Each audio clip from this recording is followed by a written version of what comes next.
Bienvenue dans cette vidéo sur Tadoff. Aujourd'hui, petite tier list de mes traumas. Alors c'est pas tous des traumas, il y a certaines choses qui m'ont juste marqué. En fait il y a très peu de traumas si on cherche vraiment la vraie définition de ce que c'est un trauma.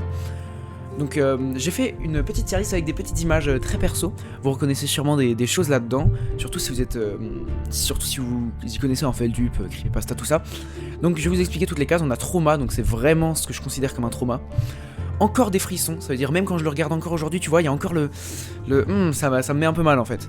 Même si la plupart, j'arrive très bien à les regarder sans ne rien sentir. Waouh, j'ai pas de frissons en le regardant aujourd'hui, c'est pas un trauma, mais ça m'a quand même marqué, ça m'a marqué négativement. Donc je pourrais pas passer à côté le fait que ça m'a marqué. Ridicule en vrai, c'est quand avec mon regard d'aujourd'hui, je me dis, mais en fait c'est ridicule, mais pourquoi j'avais peur de ça? Et moi, c'est quand ça m'a marqué, mais très peu. L'attraction Blanche-Neige de Disneyland Paris. Alors, je vais pas le mettre en trauma, ça m'a pas traumatisé. C'est pas une attraction qui est vraiment destinée, enfin, si elle est destinée à des enfants, mais elle est pas adaptée. Donc je vais la mettre dans WoW, parce que je me souviens même quand j'en ai fait des cauchemars, elle m'avait vraiment pas mis bien. La Game Boy Camera, donc je vais mettre ça dans encore des frissons. Je pense que si j'avais jamais connu ça de ma vie et que je regardais ça aujourd'hui, j'aurais un petit sursaut, mais pas de frissons, tu vois, je serais juste en mode ouais. Et je mettrais ça dans ouais ou ridicule en vrai. C'est l'un des premiers easter eggs flippants du jeu vidéo que j'ai découvert, et j'aurais peut-être pas dû le découvrir aussitôt. Alors pour ceux qui ne connaissent pas, je vous explique. C'est sur la Game Boy, donc l'une des premières consoles vraiment grand public qui existait. Il y avait un accessoire qui s'appelait la Game Boy Camera où tu pouvais te prendre en photo, modifier, bref, t'amuser à prendre en photo, un peu une sorte de kiddie zoom. Et t'avais un bouton qui disait escape, donc échappe-toi, échapper, un truc dans le genre. Et quand tu t'échappais à plusieurs fois de suite, le son n'était pas très fort, voilà, là c'est bien. Quand tu t'échappais plusieurs fois de suite, à un moment il disait mais pourquoi veux-tu t'échapper? Et il t'affichait des têtes comme celle-là, et plein de têtes trop bizarres modifiées comme ça, avec une musique, c'était angoissant de fou. On a une scène dans Miss Peregrine et les enfants particuliers, un film que je n'ai vu qu'une fois. J'étais assez jeune, le film ne fait pas très peur en soi, mais il y a une scène. Donc en fait c'est un enfant mort, et à un moment du coup t'as le nouvel enfant particulier qui va dans la chambre avec un autre enfant particulier qui était là depuis plus longtemps, qui ne l'aime pas trop. Et donc il voit le corps de cet enfant mort, et là, il se lève, l'enfant il se lève, il se redresse d'un coup comme ça, et avec une voix hyper aiguë je crois, il dit tu veux savoir comment je suis mort, avec tout mécanique comme ça, tout pâle, les yeux noirs là vous voyez, les orbites tout noires, et cette scène m'avait mais terrifié, ça va directement en trauma, j'ai pas réussi à dormir de la nuit, littéralement. Alors ça va aller dans ridicule en vrai, je pourrais pas le mettre dans moi parce que ça m'avait vraiment fait peur à l'époque. J'étais très petit hein, je n'arrivais pas à regarder Moi Moche et Méchant 2 en entier.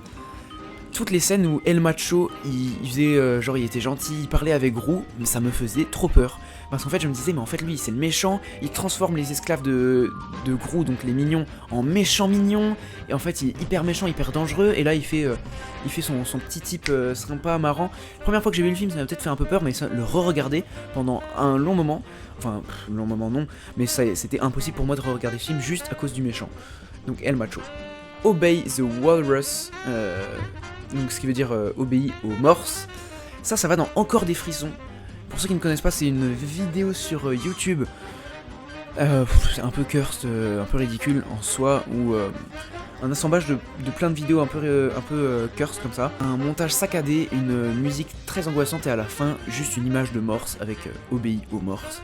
Cette vidéo n'a aucun sens, c'est des histoires genre ça vient d'une secte et tout, et juste elle m'avait fait trop peur cette vidéo, et je pense que si aujourd'hui je la regardais, je la mettrais dans WoW ou dans Mouais, parce qu'elle fait quand même son effet, mais j'ai du mal à la regarder en entier encore aujourd'hui. Ça va pas en trauma, c'est abusé de le mettre en trauma, mais il m'avait bien fait peur. Aujourd'hui, j'en ai tellement parlé, je l'ai tellement revu, qu'il me fait plus rien honnêtement. Enfin si quand je le regarde, je me dis encore putain, quand même. J'avais regardé une vidéo de Noah qui parlait de Ayuwoki avec ma cousine. On a tous les deux été terrorisés non. Vraiment, c'est, je pense, la creepypasta qui m'a le plus atteint.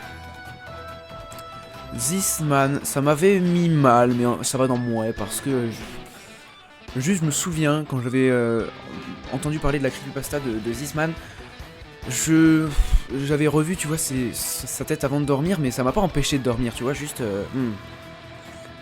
pour ceux qui ne connaissent pas, à chaque fois je vais dire ça. This Man c'est... Ah oui d'ailleurs j'ai pas parlé, Ayuwoki c'est genre le spectre de Michael Jackson, voilà c'est nul hein. This Man c'est un mec que, à ce qui paraît, tout le monde l'aurait vu dans ses rêves, et donc cette image-là, très connue de lui, ce serait genre un portrait robot qui aurait été fait de cet homme que tout le monde voit dans ses rêves. En vrai, c'est juste une promo pour un film qui n'est jamais sorti, et le film devrait sortir, hein, parce que je trouve que l'idée est pas mal de mettre un mec que tout le monde voit dans ses rêves, et surtout il y a beaucoup de gens qui l'ont vraiment vu dans leurs rêves. Pourquoi? Parce que, comme je vous l'ai dit, c'est une tête très symétrique, très simple, donc tu la vois une fois, tu te dis c'est dans les rêves de tout le monde, donc ton cerveau peut très bien la mettre dans tes rêves. Ça va être dans ridicule en vrai, parce que j'avais peur de WatchMojo français, ça me mettait mal. Les vidéos de WatchMojo me mettaient mal, je sais pas pourquoi. L'ambiance, je sais pas vraiment pourquoi ces vidéos là me mettaient mal. Je me souviens qu'il y avait une vidéo qui m'avait fait peur. C'était genre ces méchants qu'on voit dès le début du film. Et genre c'était un film, une scène assez connue aussi, hein. Tout début du film, t'as quelqu'un qui marche dans un couloir et t'as le fantôme qui va être l'un des ennemis du film, qui est contre un porte-manteau en mode discret que pas beaucoup de gens ont vu, mais il est là depuis le début et ça m'avait mis mal. Et je pense que c'est à cause de ça que j'avais peur de WatchMojo. Le premier Slappy, celui qui date de Goosebumps des années 80-90. Alors, je sais pas pourquoi les autres Slappy ne m'ont pas fait aussi peur que lui. À la limite, celui du film avait un tout petit peu fait peur juste par son chara-design. Mais lui, j'avais un lit en hauteur à l'époque. Et je n'arrivais pas, pendant une partie de moi qui avait ce lit, j'arrivais pas à me tourner du côté non mur. J'étais obligé de me tourner vers le côté mur pour ne pas le voir en mode. Le Mandela Catalogue et plus précisément l'Intruder, ce personnage là, pas trop les autres. Alors en fait je vous explique, pendant le temps je vais le mettre dans Mouais. En fait le Mandela Catalogue c'est une histoire d'alterner des doubles de nous-mêmes et d'une autre dimension qui viennent dans notre dimension à nous. Bref c'est un peu cursed. Et t'as un moment un enfant qui est seul chez lui, ou c'est lui pendant la nuit, je sais plus, et il monte ses escaliers et il voit quelqu'un, ou non il descend ses escaliers ou un truc dans le genre, et il voit quelqu'un qui le regarde, et un enfant tout naïf comme lui, il va faire un dessin, et juste on voit un mec cagoulé avec un masque qui sourit, genre en mode il est très, très sympa, donc quand on voit ce dessin on est en mode oh, ok mais il y avait qui dans sa maison, c'est un peu bizarre, et quand on voit la photo du mec qui ressemblait à ça, tu dis ah ouais ok. Parce qu'au début t'avais que vu le dessin de l'enfant, et pourquoi ça m'a fait si peur? Parce que ma maison a la même configuration que la maison du gosse qui a vu ce personnage-là. C'est-à-dire que je pourrais le voir en mode... Enfin, non, puisque ça a été inventé, tout ça a été inventé, c'est des dessins, c'est des chara-design, tout ça. Mais je veux dire que mes escaliers sont aussi face à la même scène, en fait. Donc, en mode, je me reconnaissais dans cette scène, et quand j'étais seul chez moi, à un moment, j'avais peur de le croiser lui. Donc ça va dans encore des frissons, parce que de revoir sa tête, ça me fait quelque chose. Faux raccord, bah pareil que WatchMojo, je sais pas pourquoi j'avais peur des faux raccords, des easter eggs dans les films. L'ambiance des vidéos où il disait oui alors là ça n'a pas de sens parce que là c'est à gauche puis à droite, ou alors là si vous zoomez bien en fond de cet antiquitaire on voit cette poupée qui a servi au film de 1958 par le même réalisateur, et tout ça me mettait mal, je sais pas pourquoi. Ça c'est très personnel mais ça part en trauma. Je recherchais une vidéo très spécifique sur les secrets de Toy Story, et là je cherche Toy Story secret et je tombe sur une petite vidéo de 20 secondes. Il y a la musique de Toy Story, des images qui défilent, et je suis absorbé par la vidéo, je sais pas pourquoi, vraiment, rien d'intéressant, juste des images de Toy Story, je suis absorbé, je la regarde comme ça, j'arrive pas, je sais pas pourquoi, enfin si, j'arriverai à quitter, mais en mode, je sais pas pourquoi, je reste à la regarder, et à la fin, t'as un big screamer avec ce masque-là. Aujourd'hui, ça me fait rire, parce que le screamer est très mal timé, le masque est ridicule, le son est ridicule, mais à l'époque, j'avais jeté mon téléphone sur mon lit, et je n'avais plus ouvert YouTube pendant un certain temps. Don't Hug Me I'm Scared, ça va dans Mouais. Parce que les premiers épisodes m'avaient choqué. Je les ai même envoyés à des amis parce que ça m'avait un peu choqué de voir autant de gore dans un truc pour enfants. Mais ça m'avait pas fait si peur que ça m'avait pas empêché de dormir, j'ai pas repensé aux images que j'avais vues, rien de tout ça. J'ai tellement adoré la série que j'en ai fait 3 vidéos sur ma chaîne et j'avais prévu d'en faire une 4ème qui sortira peut-être un jour. Bref, j'adore cette série, ça serait pas cool de la mettre en trauma. Cette photo là, je vais la mettre encore des frissons. Ou dans WoW. Je sais pas, elle me met mal. Hein. Surtout la creepypasta qui va avec, c'est tout simple. Hein. Des enfants sont seuls chez eux pour le soir de Noël. Et ils voient le Père Noël à la fenêtre. Donc pendant toute la creepypasta, on voit pas la photo. Hein. Ils voient le Père Noël à la fenêtre. Et le Père Noël, ils lui disent de rentrer. Ensuite, il mange avec lui et tout. Il dit pas un seul mot. Juste, il profite de la maison. Et ensuite il prend les enfants, il les emmène genre au pôle Nord, je fais ça avec des guillemets parce qu'ils vont pas vraiment au pôle Nord du coup, ils sont kidnappés, et on voit une lettre qu'ils envoient au Père Noël qui disent oui j'aimerais bien revoir mes parents maintenant, c'était très sympa d'être avec toi, tiens je te envoie la photo qu'on a prise tous ensemble ce soir là, et il y a cette photo là qui me met très mal. Après avoir vu toute la creepypasta, ça me met très mal, ça va aller dans encore des frissons en vrai. Les sons inversés, notamment les musiques inversées, tout ça, c'est des trucs qui ont le don de me mettre très mal. Surtout les musiques des Beatles qui sont inversées. Parce qu'il y a une théorie selon laquelle Paul McCartney est mort. Et donc si tu mets certaines musiques à l'envers, tu peux entendre que Paul McCartney est mort. Alors, c'est des trucs qui m'ont toujours mis mal d'entendre une musique qui sonne bien et de la mettre à l'envers et d'entendre Paul is dead, ça m'a mis très mal. I Feel Fantastic, j'hésite à la mettre dans Trauma, je pense que je vais la mettre dans Trauma. Elle m'avait bien fait flipper cette vidéo, surtout que la musique reste en tête et quand t'as la musique en tête, bah t'as forcément la vidéo bizarre qui vient avec ce robot, il était partout. Alors, c'est pas le film ça que je représente ici en fait. On était allé dans un grand cinéma à un moment et mes parents vont aux toilettes et ils me laissent tout seul. Et il y a un grand écran qui met la bande-annonce de ça en boucle et j'ai regardé, genre mon regard était rivé sur cette bande-annonce qui tournait en boucle et ça m'avait bien fait peur. Je vais la mettre dans moi parce que ça m'a marqué mais pas tant que ça, mais quand même plus que This Man. L'épisode 1 de la 4ème dimension, ça fait 2 épisodes de la 4ème dimension, c'est quelqu'un qui se réveille et il est seul, genre il est tout seul dans sa ville, seul. Et tout l'épisode il est seul, mais s'il y avait juste ça, ça m'aurait pas fait peur. Le truc c'est que il est seul mais pas vraiment, genre t'entends un moment un robinet qui s'ouvre, une porte qui grince, et le truc c'est qu'il est seul, mais on sait pas vraiment s'il est si seul. Et ce questionnement là m'avait fait bien flipper, et ça va dans WoW parce que j'aime beaucoup comment ça a été tourné. Alors ça, je crois que ce n'est pas une creepypasta, je crois que c'est vraiment vrai, et c'est un des mystères qui me matrixe le plus. En mode, sur Google Maps, t'avais une maison, ou sur un balcon, dans Street View, t'avais ça. On sait pas vraiment si c'est une statue, si c'est un être vivant, si... On dirait un monstre, on sait pas vraiment ce que c'est, vraiment, on sait pas trop ce que c'est anthropomorphe un peu. Et les gens ont pas arrêté de se demander ce que c'était, trop bizarre. Et du jour au lendemain, cette espèce de monstre a été entièrement flouté sur Google Maps. Donc impossible de le revoir. Si vous allez actuellement dans Google Maps, je sais même pas si toute la maison a été floutée ou juste ce truc.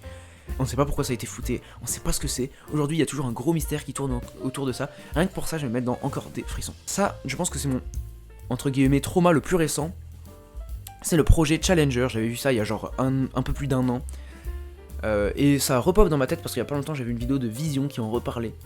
En mode c'est un événement de la NASA qui voulait envoyer une prof dans l'espace pour qu'elle fasse des cours dans l'espace. Donc pas mal comme projet, tout le monde était très enthousiaste à cette idée, des mois d'entraînement, vraiment, tout était travaillé, et le grand jour arrive, la prof, elle fait une dernière petite interview où elle dit qu'elle est trop excitée, elle monte dans la fusée, il y a ses parents, les parents de tout le monde qui sont là, qui regardent la fusée, et la fusée explose dans le ciel.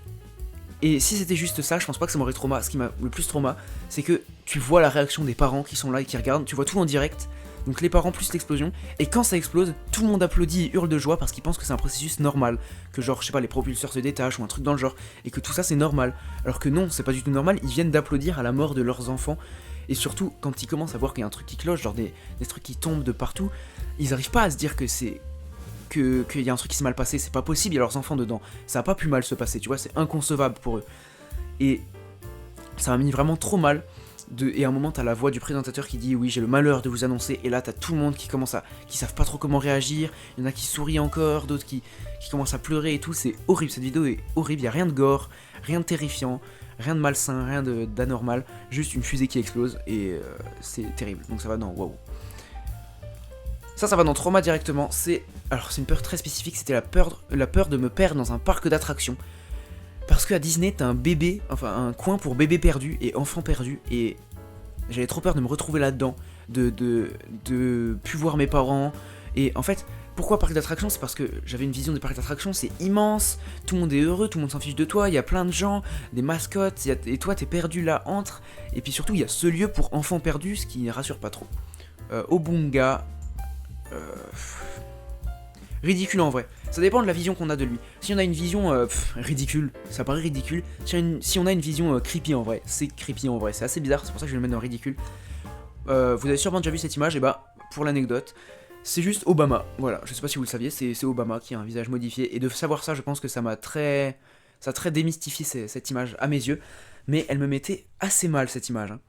Et voilà, si vous avez aimé, si vous vous y reconnaissez, dites-le moi en commentaire et likez la vidéo. Surtout dites-moi en commentaire, vous, vos traumas, en vrai, ça m'intéresse vraiment, peut-être que j'ai oublié des trucs. Franchement, vraiment, ça m'intéresse de voir vos traumas à vous. Je vous dis à une prochaine tier list sur Tadoff, ou un prochain gameplay, ou une prochaine rediff.